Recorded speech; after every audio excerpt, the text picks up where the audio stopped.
Čia. Šitie trys dalykai. Čia mums.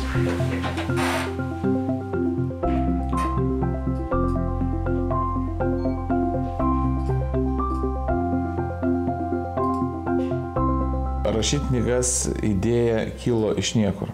Iš esmės, žinote kaip, aš visą laiką tokį pavyzdį taikau, kaip pas mane atėjo kažkada tais jaunuoliai, tokie sako, ar man reikia žentis ar nereikia. Sako, mes jau 5 metus gyvenam kartu, bet gal reikia žentis, o gal ne.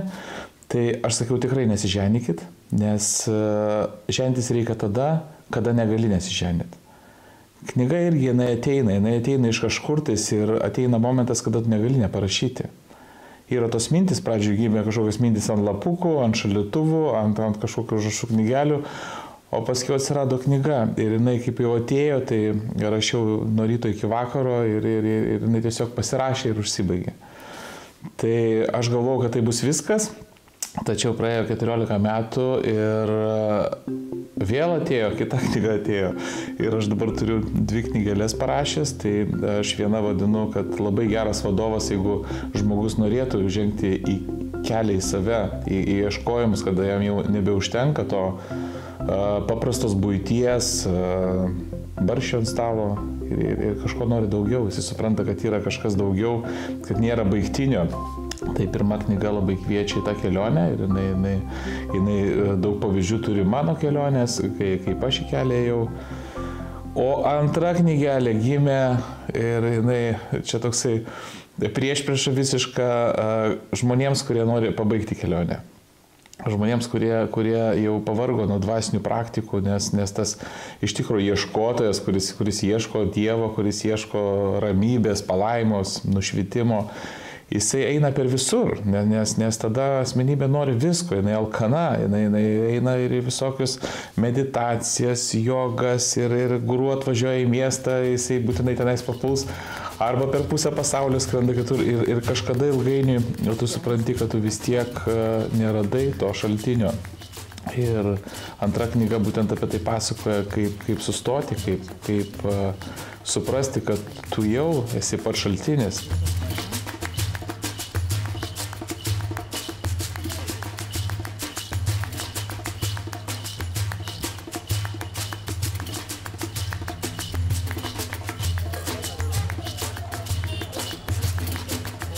Daug kas į dvasinį kelią įeina per kažkokias tas problemas.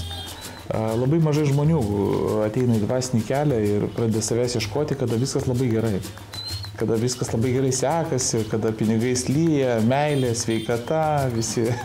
tai tada žmonės džiaugiasi, bet kada atsitinka kažkas tais, kad neina, kažkaip ir tokiu būdu liktai ta visata mus ir spaudžia, kad mes liktai pasižiūrėtume, kad nešvaistytumėm to savo laiko, kad mes turime pabusti. Tai yra iš tiesų malonė tokia, kada tave biškelį paspaudžia ir sako, pažiūrėk, yra kitaip. Ir man lygiai taip pat atsitiko ir aš papuoliau pas pirmą savo mokytoją Gintą, tai buvo reiki meistras. Tai su juo tikrai praleidom labai gerą laiką, apie 10 metų. Aš tapau pas jį meistrų reiki mokytojų, meistrų gydytojų ir iki dabar mes bendraujam, labai įdomus žmogus. Ir kažkurio momentu mane pakvietė į Toltekų tradicijos kursus Nidoje pas Susan Grek ir aš tenais nuvažiavau ir supratau, kad šitas mokymas yra platesnis. Aš kažką tas dar galiu paimti ir iš esmės aš pripažinau savo, kad nebuvau pilnai užpildytas. Buvau toksai žinių rinkinys, taip, energetika, taip gerai, bet atsakymą tokio vidinio pajūtimo, kad aš esu tikrai užpildytas, aš neturėjau. Ir tuomet teko pasimokyti 10 metų Toltekų tradicijų, šamanizmo, paskui bendravom su Sibiro šamanais. Ir vėlgi atsidūriau toj vietoj, kada yra kolektyvas žmonių ir aš matau, kad aš tarp jų, bet aš nesu užpildytas. Ir tada čia yra dvejopas. Vienas sako, kas šulinė iki tol, kol tu rasi šitą šaltinį, o kitas sako, ne, ieškok aplinkui 50 šulinių padaryk, gal tenai surasi. Tai čia vienos tiesos nėra, tačiau aš rinkausi tą kelią, kad ieškoti kitur. Jeigu čia man 10 metų aš nesuradau ir nėra atsakymų ir nėra paaiškinimo, tai iš kur tas pasaulis? Tai kodėl čia viskas yra? Ne? Tai kur tas režisierius, kur ta širma, kas čia uždaryta? Ne? Randamės netoli Gangos. Čia yra dar viena šventyklėlė. Čia aplinkui vien šventyklos. Varanasis iš tiesų yra pats seniausias miestas, kuris yra pastatytas, kur žmonės apsigyveno šalia Gangos. Tai aišku, kad čia yra daug tūkstančių metų atgal ir čia visokie yra dalykų. Dėl to.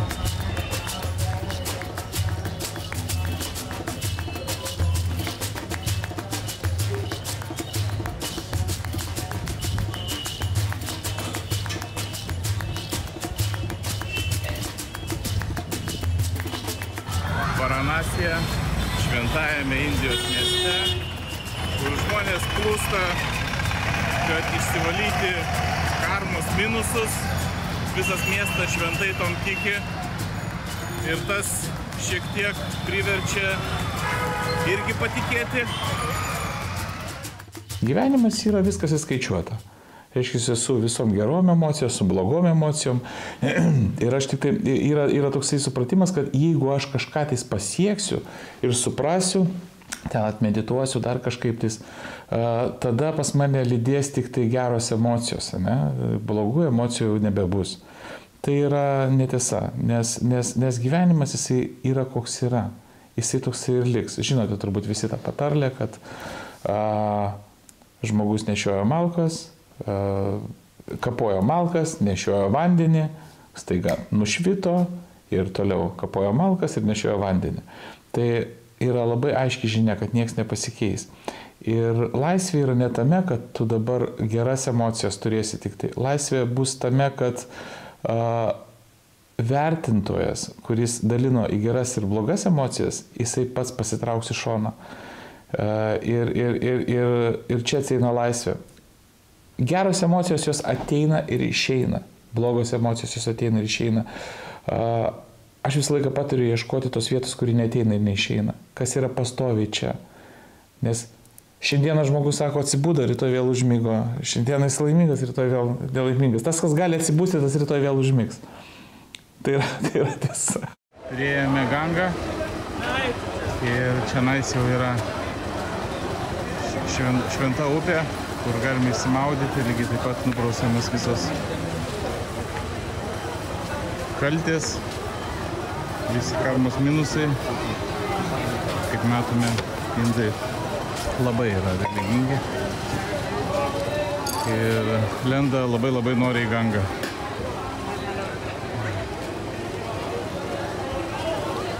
Gavome pašventinimus ant kaktų. Va, dabar jau mes esame palaiminti. Labai buvo įdomus ašramus. Vienai žmonės atvažiuoja numirti šventoj vietoj, nes tada tiki, kad jie daugiau neatgims samsaroj ir baigsis jų kelionė per visą šitą Majos pasaulį. Dėl to jie atvažiuoja čia su maldom, apipilant Gangos vandeniu, jie numiršta ir juos sudegina. Ir jų pelenus išleidžia į Gangą. Ir tai yra kelionės pabaiga. Man savo laiku padėjo Advaita, aš suradau Advaitą ir tokius mokytojus kaip Šri Ramana Maharshi, Papaji, Nisargadatta Maharadži. Ir tai yra tikrai dideli meistrai. Ir Advaitos tradicijoje, nors ir paėmus Šri Ramana Maharšio paieškojimas uždavinėjant savo klausimą, kas aš esu, ne? Tai vat, Robertas Adamsas, kas aš esu, žmogus užduodamas klausimą eina į niekur. Labai yra tokia gili gal praktika neti. Iš esmės, kada Maharšio paklausė, kas jisai yra, jisai pasakė taip, kad aš galiu pasakyti, kas aš nesu. Nes įvardinti save, kas tu esi, tai yra per stipru. Niekados išreikštasis negalės įvertinti neišreikštojo. Tai yra tiesiog neįmanoma. Ir jeigu žmogus ieško savęs arba nori pasižiūrėti, kas yra tas vertintojas, ne, ir nueiti toliau, Tai neti praktika, jinai tą padeda padaryti atmetimo būdu, kada mes sakome, aš nesu dangus, aš tikrai nesu dangus, aš nesu medis, ir einame giliau, aš nesu kūnas, tada aš nesu šitos mintis, tada aš nesu šitas jausmas, tada kas aš esu, tai gal aš esu tyla, bet ne, tyla irgi yra stebima, aš nesu tyla, tai gal aš esu erdvė, bet erdvė irgi kažkas gali stebėti ir aš nesu erdvė, jeigu yra stebintis. Tai kas aš esu? Ir jeigu mes tą darysime labai sąžiningai, tai mes galime nueiti iki erdvės, kuri yra nekintama. Kuri yra dar neišsireiškusi. Tai, sakykime, Indijoje tą vadina omu arba nirvana galima pavadinti, perų šamanai tai vadina nagvalio energija. Ir šita energija čia ir dabar. Dabar lyg tai atrodo, kad reiškia išreikštas žmogus kalba, eina kažkokie žodžiai, bet visą laiką yra tas nekintama, kame tai yra. Nes kad atsirastų žodis, turi jisai kažkame atsirasti. Kad atsirastų erdvė, jinai turi kažkame atsirasti. Ir visą laiką būna toks, kas sukūrė šitą pasaulį, tai kas sukūrė žmogų, žinai, tai kitas žmogus, tai kas sukūrė pasaulį, tai Dievas sukūrė pasaulį, tai o kas sukūrė Dievą? Kas sukūrė Dievą? Ir sako, kitas Dievas, tai sako, tu taip ir toliau klausinėsi čia tų dievų milijonas. Tai esmė yra, kad viskas atsiranda iš niekur ir viskas nueina į niekur. Ir tas niekas irgi yra čia. Niekas arba tuštuma, be supratimo tuštuma yra pagrindas šito pasaulio ir ką mes kalbame. Ir tenais yra ta vieta, kur yra būtent to, ko žmogus ieško, užpildymo ir pilnatvės. Nes išreikštasis arba, sakykime, jau žmogus, kaip jisai kaip jau, pasakysiu taip, atvaizdas veidrodėje niekada negali save surasti. Jis negali. Protas yra, jisai per siauras, kad jisai suprastų kūrėją, šaltinį. Dėl to didelę sėkmę patiria tie ieškantis, kurie pavargsta ir nustoja ieškoti.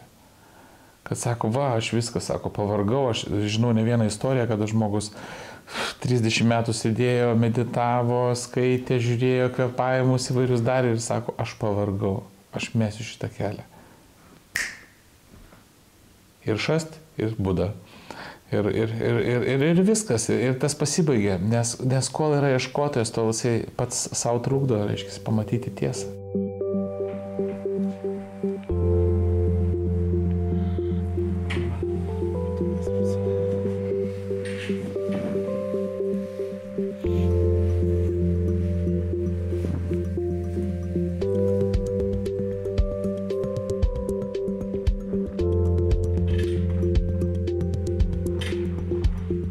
Žmonės kažkada palieka, sako, pasidaviau daugiau nebeieškosiu. Ir tada lyg tai tas stiprus aš, nes tas, kuris pradeda kelionę ieškojimą, jisai pats turi paskiau išnykti, ne? Ir tada aš pavargsta ir jisai pasiduoda ir tada ateina visa malonė. Arba malonė tą aš išsineša, ne? Tai aš į šitą dalyką žiūriu labai įdomiai, nes kur yra jėga? Vat kažkada kalbėjome apie jėgą. Jėga yra pasaulis, sako, ko aš būsiu stipresnis, o aš būsiu galingesnis, ne? Bet atsidavimas, visiškas pasidavimas pasauliui, visiškas atsidavimas įvykių eigai. Žodis yra geras kapituliacija, bejėgiškumas. Tas išveda į didžiulę laisvę. Bejėgiškumas, nesprendimas. Ir tenais yra jėga. Bejėgiškume yra didžiulė jėga.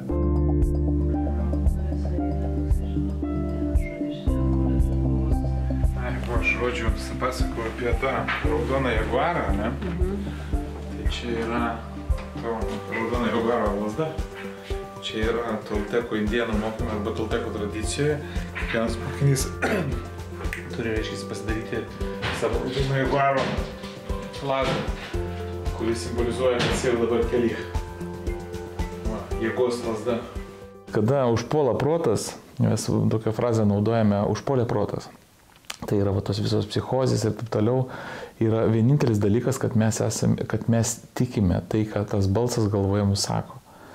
o jisai sako įvairius dalykus, jisai šneka visiškas nesąmonės. Ir jeigu mes pradėsime sekti, ką protas pasakoja, tai jisai visą laiką pasakoja kažką tais.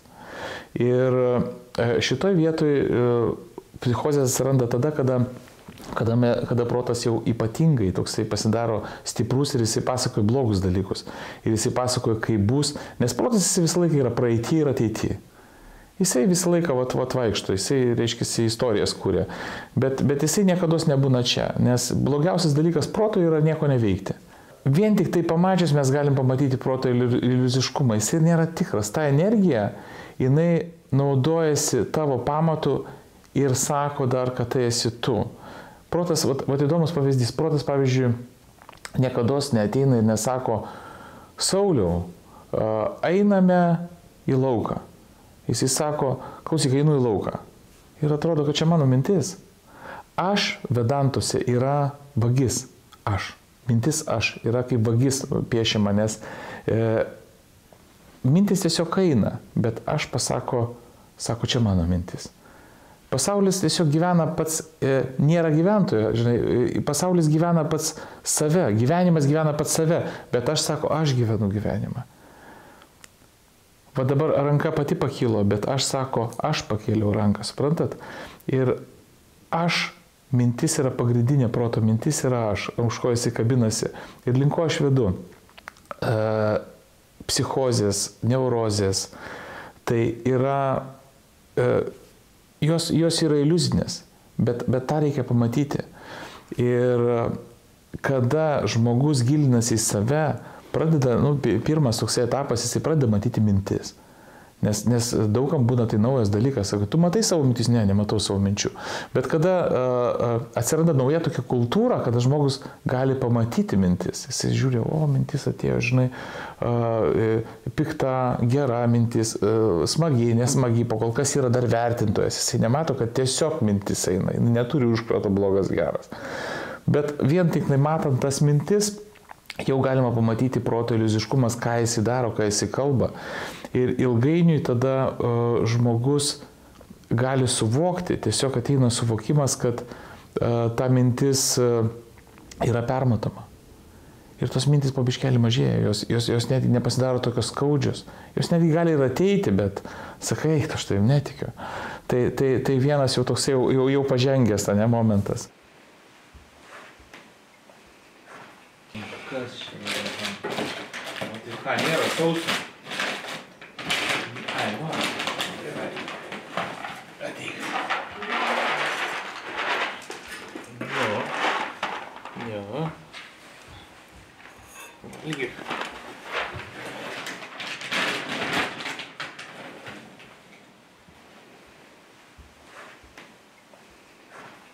Šitas žmogus, kurį dabar užpuolė problemą, ir jam didžiuliai skausmai ir kažkokios tais neurozės ir taip toliau, tai žinokit, jeigu mes jam sakysime, viskas yra gerai, palik, tai nesuveiks. Čia yra, vis tiek mes turime nuo kažko pradėti. Tai pirmas patarimas, jeigu tave užpuolė lavina baisių minčių ir tau yra, tai bet kokiu atveju sustabdyti protą, bent jau šitame etape. Ir pažįstu žmonių, kurie užeina už namą ir pradeda rėkti. Ten rėkia ir kad protas, kiti apšaukia atgal protą, rėkia protas, sako, tau čia būtų, jisai rėkia atgal. Ir bet kokiu atveju sustabdyti protą. Sustabdžius protą grįžkime prie savianalizės. Šokti galima, kad protą sustabdyti. Dainuot labai padeda, reiškia, visokios giesmės, sutartinės lietuvių, Indijoj badžanus dainuoja. Galima deklamuoti, bet aš patarčiau viską daryti, kad tuo metu ta audra. Susan Greb turi tokią gerą patarlę, sako, kada tau krokodilas kanda į užpakalį, tada per vėlų melioruot pelkę. Jau jisai tau kanda, jau turi bėgti. Tai jeigu jau čia viskas taip aktyvu, tai jau tada kažkaip savo būdai sustabdyk tai viską. Bet kada tu esi ramus, kada tu esi gerose emocijose netgi, pasižiūrėk. Kas mato šitą pasaulį, kas priima jį, kam tai ateina, kas tai reaguoja, kam yra dabar gerai. Turi surasti tą šeimininką, kuris yra vagis šito pasaulio. Turi surasti aš. Išsianalizuoti žmogus, kas yra asmenybė, kas yra tikra.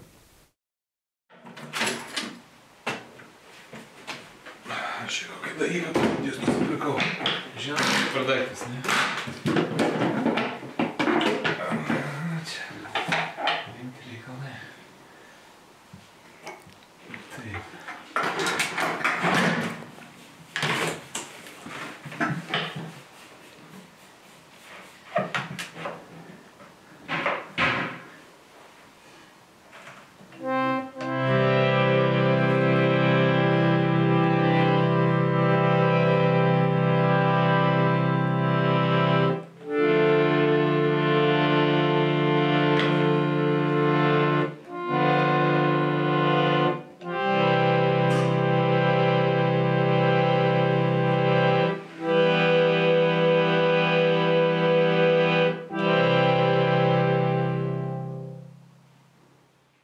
Aš labai nemėgstu tikėjimo, kaip, reiškia, patikėk, kad taip yra. Aš labai mėgstu pasidaryti tyrimą, savianalizę. Ir, pavyzdžiui, Vedos jos pasakoja apie 4 sąmonės būsenos. Tai yra, vat kaip aš pasakau, kad vienas dalykas, kuris yra nekintamas šitam pasauliu, yra tikras, kad aš esu. Nesvarbu, kas aš esu. Žmogus, ten, žinai, energija ar ten sąmonė, bet aš esu. Tai tas aš esu, jisai kinta per 4 sąmonės būsenos. Tai pirma sąmonės būsena yra būdravimas, o čia mes dabar su jumis sėdėm, taip mes vadiname.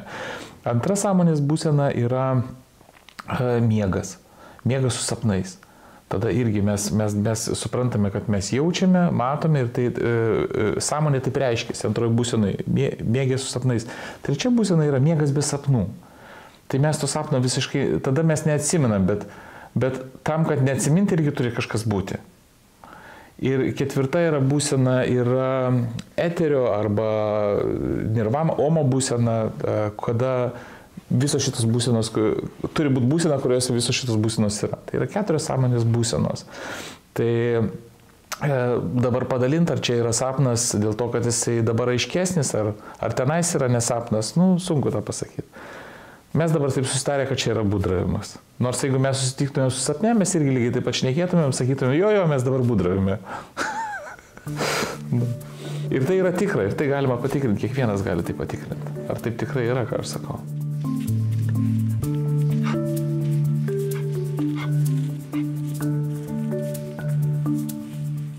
Aš paantrinčiau Maharšiui ir palaikyčiau, kad didžiausia dovana būti žmogui, nes tu gali suprasti, kad tu nesi žmogus, kad tu esi daugiau.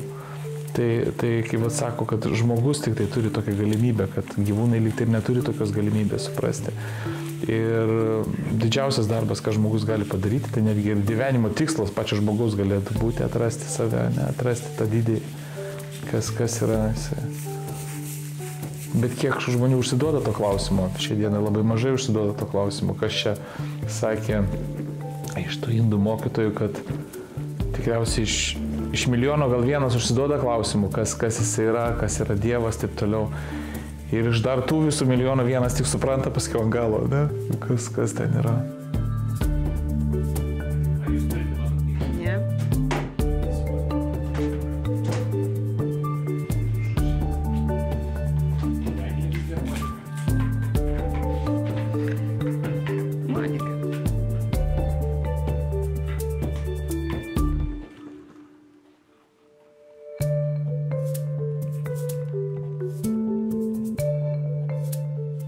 Man pačiam tai rašymas tai kaip kempinė, jisai išspaudžia viską.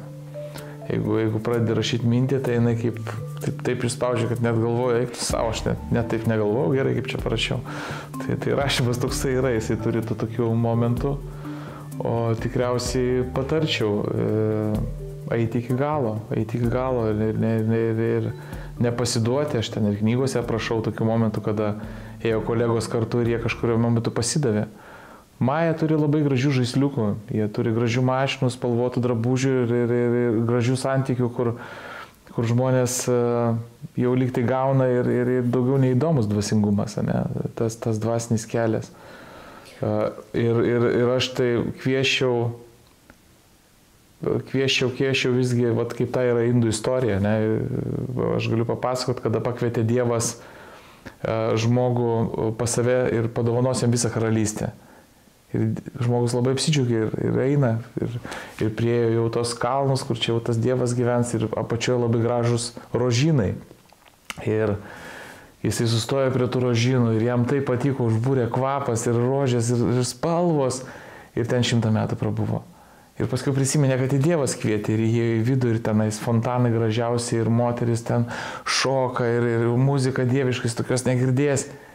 Ir dar pasiliko 200 metų. Ir vėl paskui prisiminė, kad į Dievą šaukė ir ėjo ir taip toliau, ir jis vis Dievo nedaeina.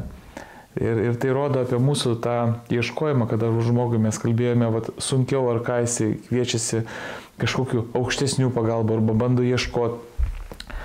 Ir greitai išorėje atsiranda žaisliukų, kurie sako, va, imkam, tu būsi patenkintas. Ir daug kas meta tą kelią, tai aš palinkėčiau surasti iki galo. Ir tada surasti tą vietą, kada nebeįtakos tavo išorinis pasaulis, ar tu laimingas ar nelaimingas, kada niekas už tavęs negalės spręsti, kada tu matysi visą pasaulį ir galėsi būti laisvas. Kada būsi laisvas nuo pačios laisvės, kaip sakė, laisvė pasirinkimo laisvė, bet tu gali būti laisvas nuo pasirinkimo laisvės. Ir tai yra laisvė, kada į tavo pasaulį gali tilpti visos pasaulio nuomonės. Kada tau nereikia turėti nuomonės iš viso.